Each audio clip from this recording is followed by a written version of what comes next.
Selanjutnya yang akan membawakan ceramah selingan pada malam ini yaitu pada malam yang ke-10 di bulan Ramadan, adik kita Fajrian, dan siap-siap untuk besok pada malam yang ke-11 yaitu adik kita Nabila Putri Sahrani.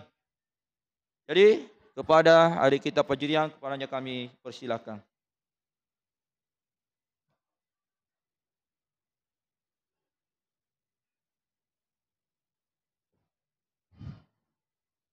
Assalamualaikum warahmatullahi wabarakatuh. Alhamdulillahilladzi hadana li hadza wa ma kunna linahtadiya laula an hadanallah. Wassalatu wassalamu ala asyrafil anbiya'i wal mursalin sayyidina Muhammadin wa ala alihi wa ashabihi ajma'in, amma ba'du. Hadirin wal hadirat jamaah rahimakumullah. Pertama-tama dan yang paling utama, marilah kita memanjatkan puji syukur atas kehadirat Allah Subhanahu wa taala, Tuhan semesta alam yang telah menganugerahkan rahmat, taufik dan hidayahnya kepada kita sehingga kita mampu bertatap muka di majelis yang mulia ini tanpa ada halangan apapun. Salat serta salam marilah kita selalu curahkan kepada baginda kita Nabi Muhammad sallallahu alaihi wasallam, Nabi yang telah membawa kita dari zaman gelap gulita menuju zaman terang benderang, atau dengan kata lain, minaz zulumati ilan nur atau ila siratil mustaqim. Hadirin wal hadirat jamaah rahimakumullah. Izinkanlah saya pada kesempatan malam hari ini untuk membawakan sebuah ceramah yang berjudul Bertobat. Jika kita ingin membahas tentang tobat, tobat adalah di mana kita meminta ampun kepada Allah Subhanahu wa taala atas dosa-dosa yang telah kita perlakukan, baik pada waktu yang sudah berlalu ataupun sekarang. Yang di mana dengan tobat kita akan kembali suci dan bersih dari dosa, seperti bayi yang baru lahir.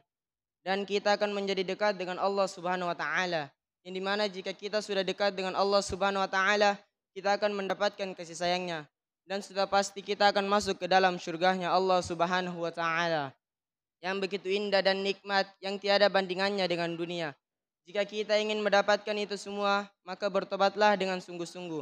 Jangan setengah-setengah. Seperti ayat yang terdapat dalam Al-Quran yang berbunyi, Bismillahirrahmanirrahim. Ya ayyuhalladzina amanu tubu ilallahi taubatan nasuha. Ini artinya, wahai orang-orang beriman, bertobatlah kepada Allah dengan tobat sebenar-benarnya.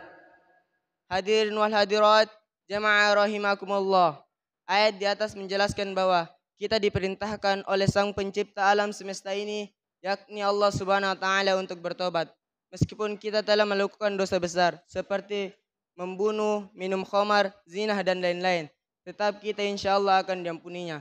Karena Allah Subhanahu wa taala mempunyai sifat pengampun dan penyayang, jauh lebih besar dibandingkan murkahnya.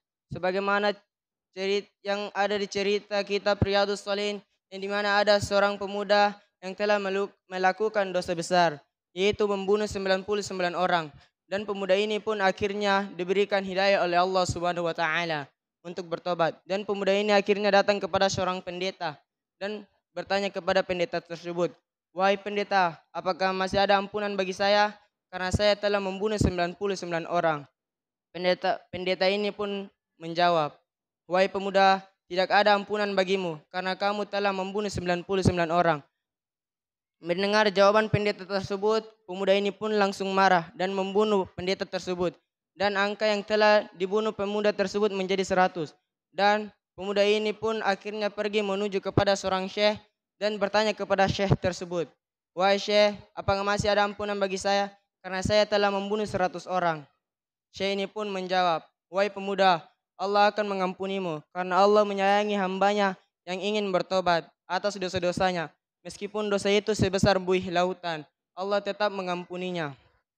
Sebagaimana sabda Rasulullah sallallahu alaihi wasallam yang berbunyi, "Inna Allah yakfiru dzunuba 'abdi walau kana dabadil bahri." Artinya, sesungguhnya Allah akan mengampuni dosa-dosa hambanya meskipun dosa itu sebesar buih lautan. Hadirin wal hadirat jamaah rahimakumullah. Jadi jika kita mempunyai dosa sebesar apapun, Allah akan mengampuninya.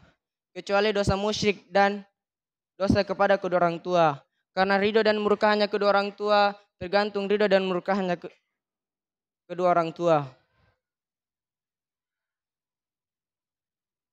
Jadi jangan pernah kita membuat orang tua kita menangis.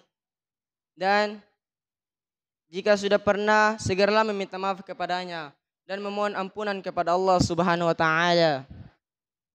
Sebagai kesimpulan, marilah kita senantiasa memohon ampunan kepada Allah Subhanahu wa taala. Karena Nabi kita Nabi Muhammad sallallahu alaihi wasallam beristighfar 100 kali sehari semalam.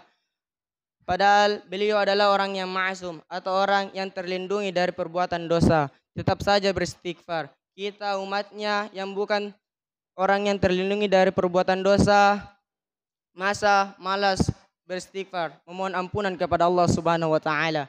Demikianlah ceramah singkat saya. Saya tutup dengan ucapan akhirul kalam wallahul musta'an wa alaihi tiklam. Assalamualaikum warahmatullahi wabarakatuh.